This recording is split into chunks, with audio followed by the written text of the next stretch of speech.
यहाँ पर बहुत वर्षों के बाद श्रीपाल महाराज अपने देश को लौटते हैं, क्योंकि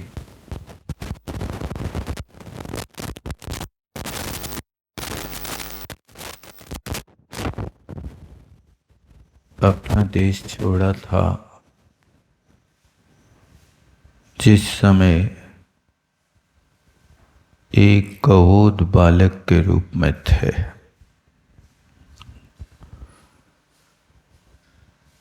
कारण था कि पिताश्री की मृत्यु के बाद उनके काका जी के भाव बिगड़ चुके थे।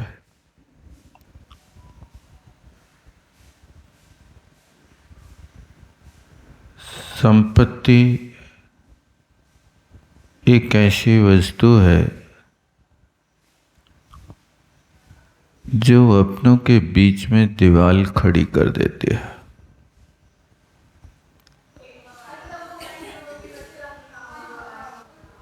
आज तक जितने भी युद्ध हुए हैं,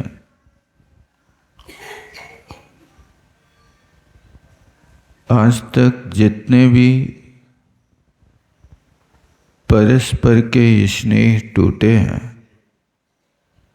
उसका मूल कारण एक स्त्री और दूसरा श्री है। श्री माने लक्ष्मी होता है, संपत्ति होती है, और दूसरा कारण स्त्री होता है। लोक में कहावत भी है, जर जोरू और जमीन झगड़े की जड़ तीन। झगड़े के मुख्य कारण यही माने जाते हैं। यदि व्यक्ति को इन दो चीजों की आवश्यकता ना हो, श्री की और स्त्री की, तो वो दुनिया का सबसे बड़ा सम्राट है।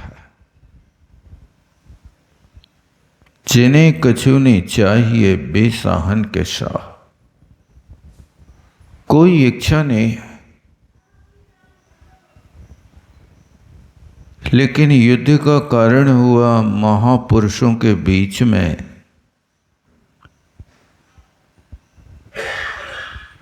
तो युग के आदि में भरत और बाहुबली का युद्ध हुआ,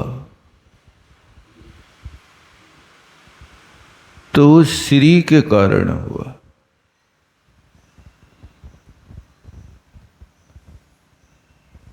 भरत जी कहते थे कि आप हमारे अधीन रहो, हमें अपना स्वामी मानो। किंतु बाहुबली महाराज का कहना था कि जब हमारे पिताश्री ने हमें स्वतंत्र राज दिया है, तो आप इसको हड़पने की कोशिश क्यों करते हो?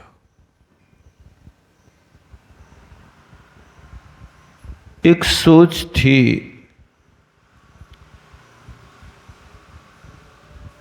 काश बाहुबली भी विचार कर लेते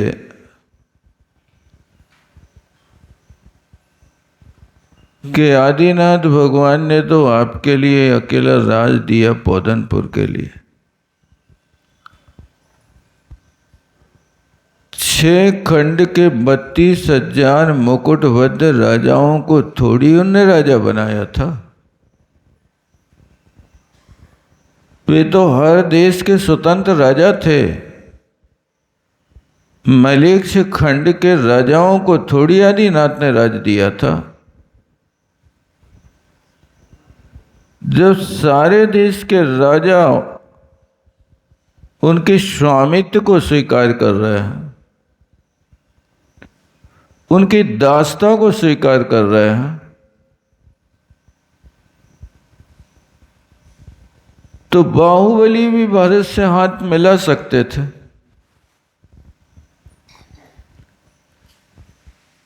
दिल मिले या ना मिले, हाथ मिलाते रहिए, ये तो लोक नीति है।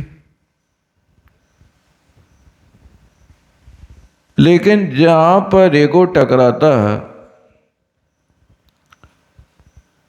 वहां व्यक्ति की सोच खत्म हो जाती है। जब एक सार्वभौमिक राजा हुआ है, तो उस सार्वभौमिक राजा के सामने आप अपनी कहां थोड़ी सी एक टुकड़े के बराबर भूमि को बचा के रख पाओगे।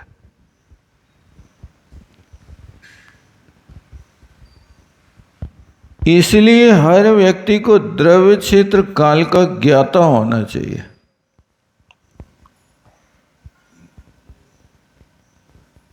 और समझदारी से यदि वो काम कर लेता है,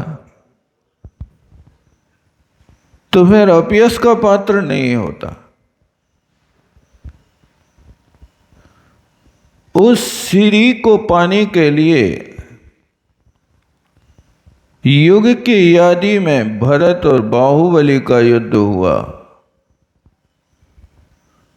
और एक स्त्री को पाने के लिए राम और रावण का युद्ध हुआ। लोक में ये प्रसिद्धि है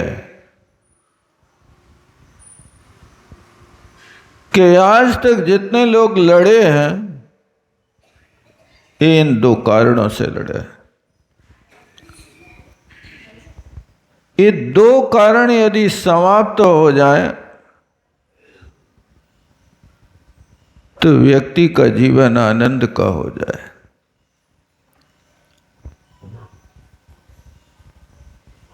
लेकिन इस संसारी प्राणी की दशा है,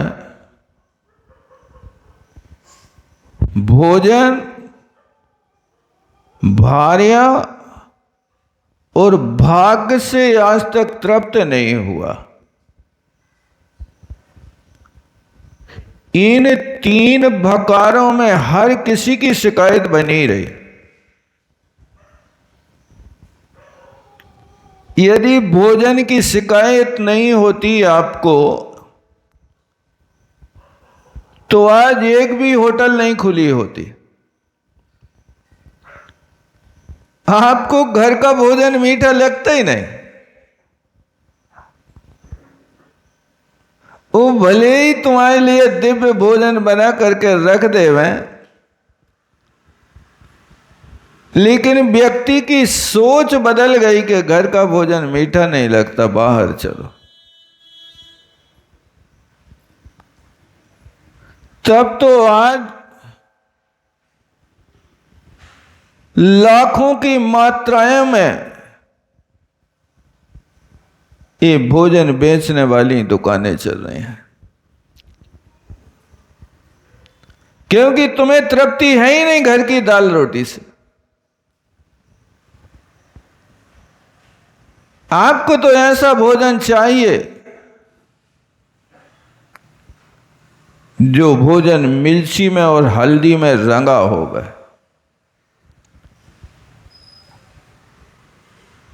आप कभी शुद्ध दाल के ना दर्शन कर पाते हो, ना शुद्ध दाल का स्वाद ले पाते हैं, क्योंकि उस दाल को एक मिर्ची में रंग के रख देते हैं और दूसरा हल्दी में रंग के रख देते हैं। इसलिए कोशिश करो कि भोजन में जो मिले वो तृप्ति करो। और यदि दूसरों के हाथ का मीठा नहीं लगता, तो अपने हाथ से अपने घर में शुद्धि का बना के खाओ।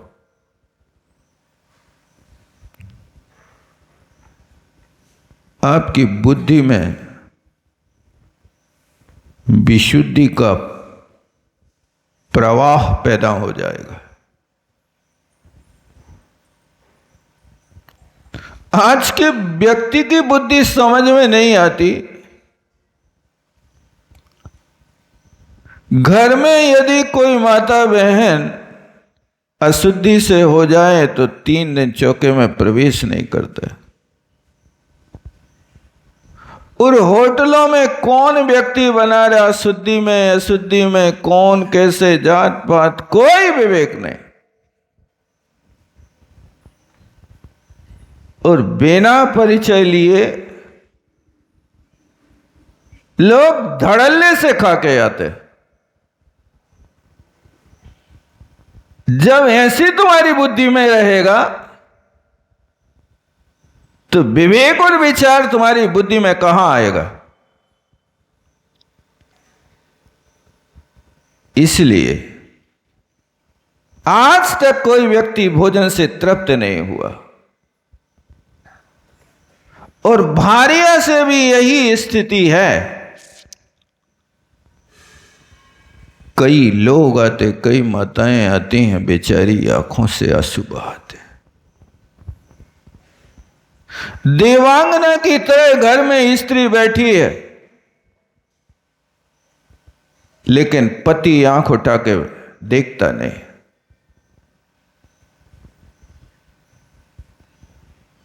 ये क्या हो गया तुम्हारी बुद्धि को?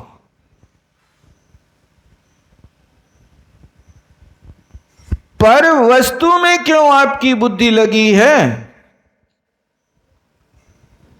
क्या ये विवेक नहीं रहा आपको? पर नारी पैनी छुरी, 3 ठार से खाए, तन छीने यौवन हरे, मरे नरक ले जाए। क्या शास्त्रों में नहीं सुना कभी?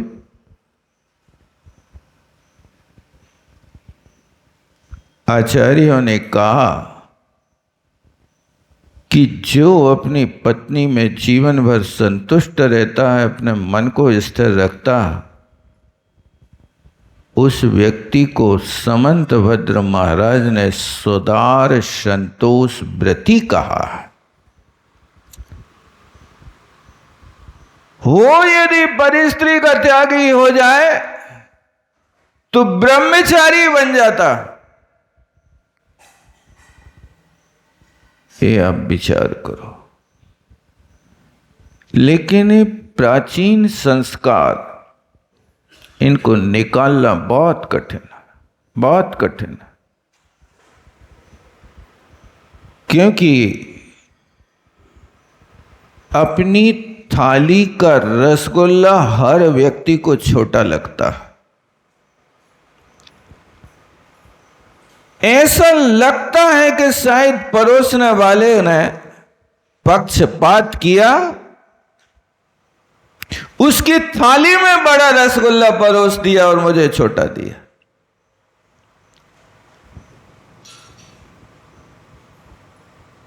बड़ा और छोटा होता क्या है? यदि 5 ग्राम आटा उसके रसगुल्ला में ज्यादा चिपक गया तो तुम्हारी दृष्टि बदल गई। बड़ा कैसे कहते हैं बोलो? 5 ग्राम आटा मावई तो चिपकेगा। कितना चिपकेगा बताओ? कोई रसगुल्ला झुर्रे के रसगुल्ला से बड़ा थोड़ी होगा।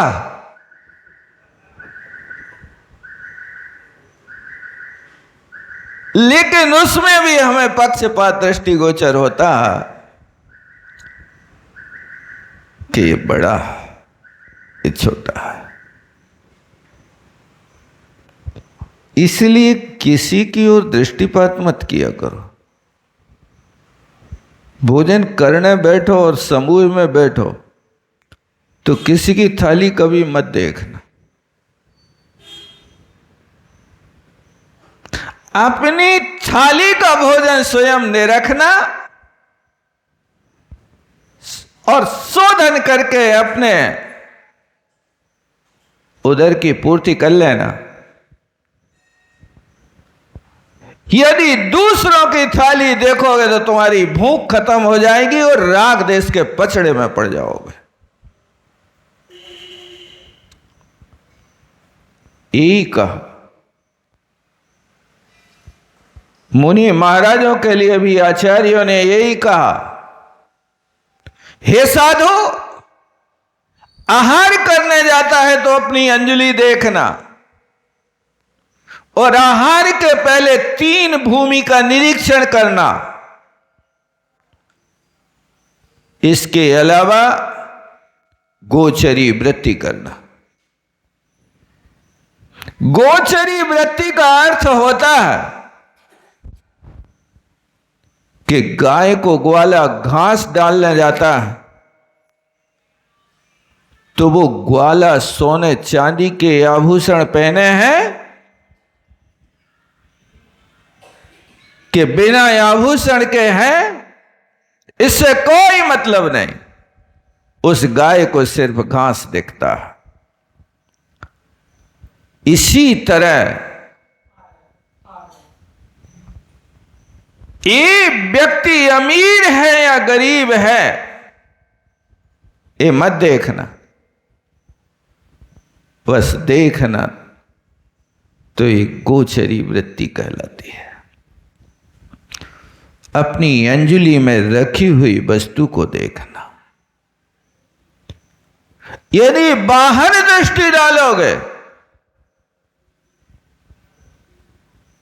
तो तुम अच्छी तरह से अपनी समिति का पालन नहीं कर पाओगे। इसलिए भोजन से, भार्या से और भाग्य से, हर व्यक्ति अपने भाग्य से दुखी है। उसको कभी तृप्ति होती ही नहीं। जब कुछ नहीं था तो कहता भगवान 100 रुपया मिल जाए तो मैं सुखी हो जाऊं, और जब 100 रुपया मिल गए तो 1000 मिल जाए, 1000 मिल गए तो अब लाख मिल जाए, अब लाख मिल गए तो करोड़ मिल जाए। जब पैदल चलता था तो सोचता था कि भगवान एक साइकिल मिल जाए, अब साइकिल मिल गई तो मोटरसाइकिल मिल जाए, और मोटरसाइकिल मिल गई तो अब एक छोटी सी कार मिल जाए, भला ही सेकंड हैंड हो गए, नई नए हो गए, तो भी दुनिया कहेगी तो कि ये कार वाले हैं। एक महानुभाव आए, बोले महाराज कार ले ले, कार ले ले।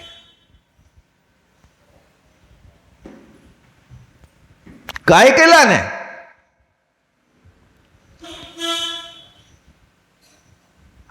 बोले आंगन में रखी रहे, लोग देखेंगे जी कार वाले। बोले लड़का की शादी नहीं हो रही, सो कम से कम भी देख तो लेके कार। तो कितने की ले ली? बोले 25,000 के। वो कबाड़ी को बेच रहो तो सो हमने कहा कबाड़ी ले जाएगा, जब तक लड़का की शादी न होए तब तक अपने आंगन में सजा के रख लो, फिर कबाड़ी को अपने बेच दे।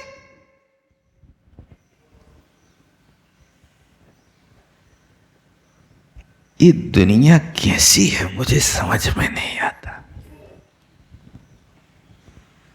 लड़का की शादी हो जाए इसलिए कबाड़ खाने में जाने वाली कार को कबाड़ो घर में रख लो। लोग सिर्फ मुखौटो देखें, वह कार भले ही 25,000 की खरीदने पर 25 किलोमीटर भी न चले, तो भी लोग के हैं तो कोई कार वाले हैं, बड़े आदमी हैं, बड़े आदमियों के यहाँ कार होती है, गरीबों के यहाँ तो साइकिल होती है। ठीक है, ये जब कार ले लेता है तो फिर आगे और बड़ी कार चाहता है। अब 1,00,000 2,00,000 वाली नहीं, 50 लाख वाली होवे, करोड़ों की होवे। ये भाग्य से हमेशा भीख मांगता रहता है, और बढ़ जाऊं और बढ़ जाऊं, लेकिन कभी संतुष्टि होती कि नहीं होती। ये हर व्यक्ति को अपने विषय में विचार करना। भोजन, भार्या और भाग्य से आप कितने तृप्त हो, कितनी आपकी मूर्छा कम है, ये आप स्वयं देख लेना। इसलिए संसार में झगड़े होते हैं तो एक स्त्री के कारण और एक स्त्री के कारण, और अपमान होता है तो परिचितों से होता है, अपरिचितों से नहीं होता। परिचितेषु अवज्ञा, ऐसा लिखा है छत्र चूड़ामणि में। जो परिचित हैं वे ही अवज्ञा करते हैं, जो अपरिचित हैं वे तो बाजू से निकल जाते, सकरी गली से, कुछ लेना देना नहीं। लेकिन हिसाब किताब तो तुम्हारे घर के लेते हैं। तुमने आज क्या कमाया, पड़ोसी थोड़ी लेता तुम्हारा हिसाब किताब। बस यही झगड़े की जड़ है। श्री पाल महाराज अब युद्ध से विराम ले लेते हैं और राजा वीर दमन राज्य को त्याग करके दीक्षित हो जाता है। अंत समय यदि व्यक्ति सुधार लेता है तो अंत भला सो सब भला। अभी तक नहीं जागे कोई बात नहीं, जब जागो तभी सवेरा। जब समझ में आ जाए आपको कि हम जिस दिशा में चल रहे हैं उस दिशा में हमारी मंजिल नहीं है, मंजिल तो विपरीत दिशा में है। जब इस बात का ज्ञान हो जाए, और ज्ञान होने पर यदि तुम रास्ता ना बदलो तो फिर गलती किसकी वजह से? आपको मालूम है कि पूर्व दिशा की ओर हमारी मंजिल है और पश्चिम की ओर बढ़ते जा रहे, उस समझाए जाने पर भी समझ में नहीं आ रहा। इसका मतलब है कि इस व्यक्ति को अपनी मंजिल से प्रयोजन नहीं है, ये भूल में है। इसलिए जब समझ में आ जाए तभी अपना काम करना। समय सार में एक दृष्टांत दिया है आचार्य भगवान ने। अज्ञान अवस्था में व्यक्ति पर को अपना मानता है, लेकिन जब ज्ञान होता है तो फिर उस वस्तु को छोड़ने में देर नहीं लगती है। धोबी के यहां एक व्यक्ति कपड़े डाल के आ गया।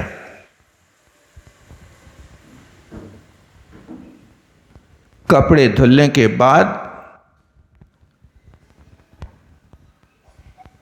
वो व्यक्ति धोबी के यहां जाता है और अपने कपड़े मांगता है,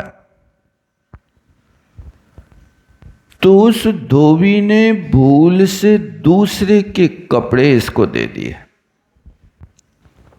अब सफेद सफेद कपड़े हो में ना,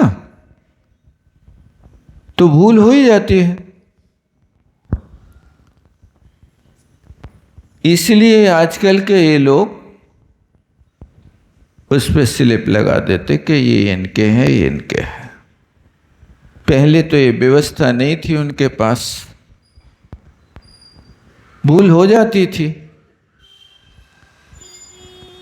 अब वो व्यक्ति दूसरे के कपड़ों को अपने कपड़े मान करके निशंक होकर के जाकर सो गया। अब जब दूसरा ग्राहक आया और उसने कपड़ा मांगा, तो धोबी ने जो कपड़ा दिया, तो वो कहता, भाई साहब ये कपड़े तो मेरे नहीं। अच्छा भाई साहब, भूल हो गई, आपके कपड़े वो सामने वाला व्यक्ति वृक्ष के नीचे सोया है, वो ले गया है, मैंने भूल से दे दिए हैं, आप अपने कपड़े उससे ले लीजिए। वो व्यक्ति उसके पास जाता है, भला चीवरम अपसारी उस कपड़े को ओढ़ के सो रहा था, तो उसके कपड़े को हटा करके बुद्धस्व बुद्धस्व, अरे जागो जागो, ये तो हमारे कपड़े पहन करके सो रहे हो। आपके कपड़े नहीं? जब वो कहता है कपड़े तो मेरे हैं, तो ये व्यक्ति अपने कपड़ों का निशान देखता कि हमारे कुर्ता की कॉलर में तो लाल कलर लगा रखा है। अब वो उसको उठा के देखता है तो लाल कलर दिखाई नहीं दे रहा है। विशेष चिन्हों से निर्णय कर लेता है कि परकीयम चीवरम एदम, ये तो दूसरों का कपड़ा है, ये मेरा नहीं है। और तत्काल उसका त्याग कर देता है। एक क्षण भी नहीं लगता पर की वस्तु के त्याग करने पर, और उसने उन कपड़ों का त्याग कर दिया। लीजिए सर, तेरा तुझको सौंपते क्या लागे है मोर, जो वस्तु तेरी है तो आप ले लीजिए। उसको कपड़े दे दिए, अपनी वस्तु को ग्रहण कर लिया। एक अपरिचित गांव का बिना पढ़ा लिखा व्यक्ति भी पर की वस्तु को जान करके तत्काल त्याग कर देता है। आप पढ़े लिखे पंडित स्वाध्यायी वर्षों के ज्ञानी सत्समागम धारी पर वस्तु का परिचय 1000 बार कराया, ये सब पर है। मां बाप सुता सुत नारी, झूठे झंझट संसारी, देता नहीं कोई सहारा ये आत्मा हमारा। 1000 बार कान में मंत्र फूंका, फिर भी आज तक समझ में नहीं आ रहा। और उस अबोध बालक की तरह एक छोटी सी पेंसिल मिल जाए तो तो छाती से चिपका के रखता। परिवार के लोग परेशान हो जाएं, लेकिन वो उसको छोड़ नहीं पाता। यही दशा तो अबोध बालक की तरह हमारी है कि बार बार उपदेश दिया जा रहा, माँ बाप सुता सुत नारी, झूठे झंझट संसारी, देता नहीं कोई सहारा। ये आत्मा हमारा बिल्कुल संसार की रीति नीति पता है, फिर भी सहारा को खोज रहा है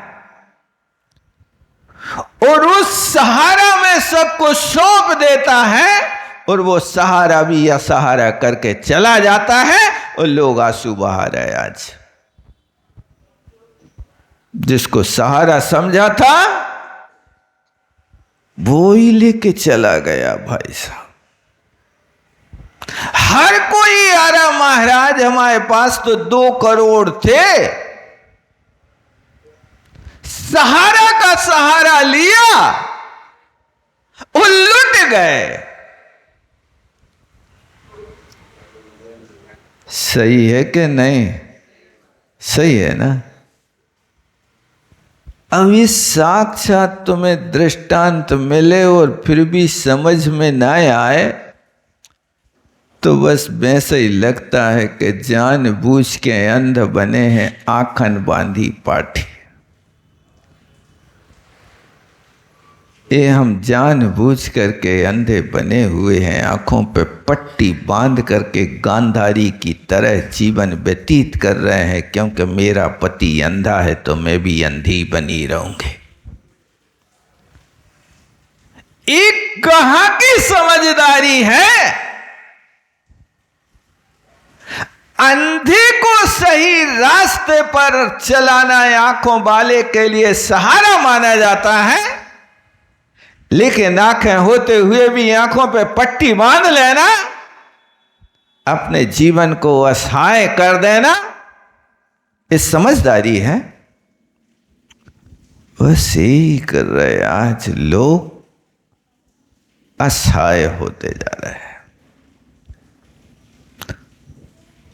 तो यहां पर वीर दमन ने अपने स्वरूप को समझ लिया, भले ही अंत में समझ में आया, लेकिन अंत भला सो सब भला। अपना जैन सिद्धांत तो यहां तक कहता है, बेटा यदि जीवन के एक अंतर मुहूर्त शेष रहने पर भी यदि तुम संभल गए, तो एक अंतर मुहूर्त भी यदि निर्दोष रीति से रत्नत्रय की आराधना कर लेवे तो सर्वार सिद्धि चला जाए। जिस बिल्डिंग को बनाने में 50 बरस लगे होवे, उसको गिराने में कितने दिन लगेंगे भाई साहब? हैं? नहीं है पता? 2-3 दिन ना? अरे यार, अभी हमने सुना था कुछ दिन पहले नोएडा में 32 मंजिल की बिल्डिंग 900 कमरे 9 सेकंड में धराशायी। सुनी कि नहीं सुनी आप लोग? डायनामाइट लगा के 9 सेकंड में धराशायी, और 900 कमरे बने कितने दिन में हुई हैं भैया? बरसों तो लगे होंगे ना, 9 साल लगे थे। जब 9 साल की बनाई बिल्डिंग 9 सेकंड में धराशायी हो जाती है, तो हमारे आचार्य कहते तुम्हारे भवों के संचित जो कर्म निधत्ती और निकाचित हैं, उन कर्मों की बिल्डिंग को भी तुम एक अंतर मुहूर्त में धराशायी कर सकते हो। बस आपको उस रीति से चलना होगा कि 9 सेकंड में बिल्डिंग को गिराने के लिए आपने क्या साधन अपनाए? 3700 किलो बारूद लगाई। आपको भी वो शक्ति लगाना कि सारे विकल्प जाल छोड़ करके एक अंतर मुहूर्त के लिए आत्मा के लिए दे दे। सारे के सारे कर्म ऐसे भागेंगे जैसे शेर को देख करके सियार भागते हैं। है इतनी ताकत? नहीं है तो अभ्यास पहले से करो। बार बार अभ्यास करने से सफलता मिलती है। मंजिल नहीं है, कोई बात नहीं, कम से कम 4 कदम चलना सीखो। बिना मंजिल के भी तो 4 कदम चलने की आपके लिए आदत होगी। जब मंजिल मिलेगी तो फिर आप मंजिल तक अपनी कदम बढ़ा सकते हो। तो यहां पर वीर दमन महाराज ने दीक्षा लेकर के सब विकल्प जालों को छोड़ दिया। पुरानी बातें सारी समाप्त कर दें। राज्य का क्या होगा इसकी कोई चिंता नहीं। जब तक बात समझ में नहीं आती है तब तक राज्य अच्छा लगता है, और जब वस्तु स्वरूप समझ में आती है तो जीर्ण तृणसम त्यागी।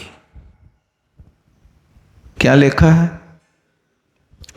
ये चक्रवर्ती का वैभव ऐसे त्याग दिया, ऐसे त्याग दिया जैसे कोई सड़े घास के तिनके को त्याग देता है।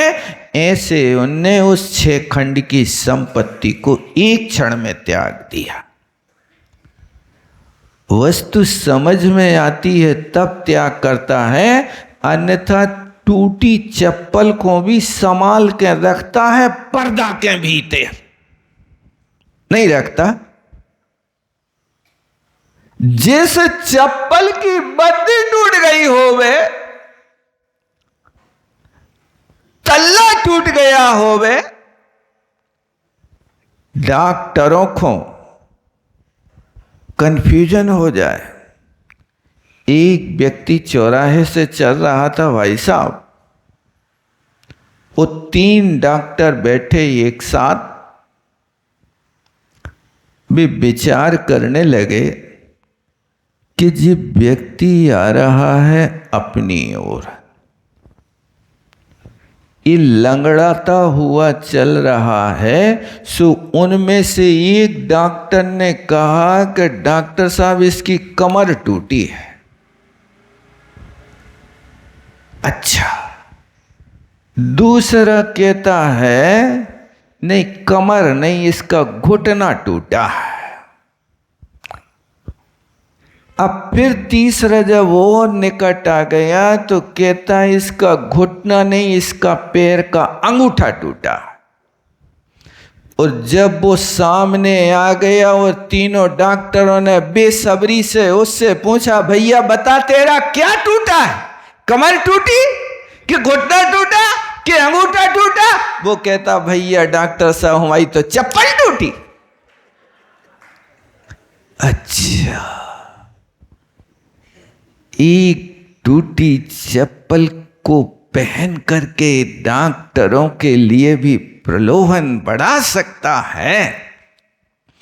यही दशा तो हो रही है कि जितनी सड़ी गली कबाड़ खाने की फेंकने वाली वस्तुओं को भी ऐसो संभाल के रखे हैं, उसमें ये कमरा भरो, वो कमरा किराए से दे दो तो कम से कम 500 रुपया महीना किराओ आवे। 5,000 आएगा। और उसमें तुम वो सड़ो गलो सोफा सेट और टूटी चप्पलें भरे रखें। इसी का नाम है ए मूर्छा। जहां तो आप पढ़ रहे कि 6 खंड की विभूति को जीर्ण तृणसम त्यागी, वहाँ तुम सड़े तिनका को भी अच्छे से तिजोरी में संभाल के रख रहे, यही ना समझी की निशानी है। वो वीर दमन महाराज ने सब कुछ विकल्प जाल को छोड़ करके और आत्मस्वरूप में लीन हो गए। अब श्रीपाल क्या करते हैं उसको फिर अपन देखेंगे। यहीं विराम लेता हूँ। बोलो आचार्य गुरुवर विद्यासागर जी महामुनि महाराज की जय। जावाणी के ज्ञान से सुझे लोकलो, सोवाणी मस्तक धरूं सदा देथूं धोख। हे जिनवाणी भारती तोह जपोंद रैन, जो तेरो शरणागत है सो पावे सुख चैन। देव भजों अरहंत को गुरु से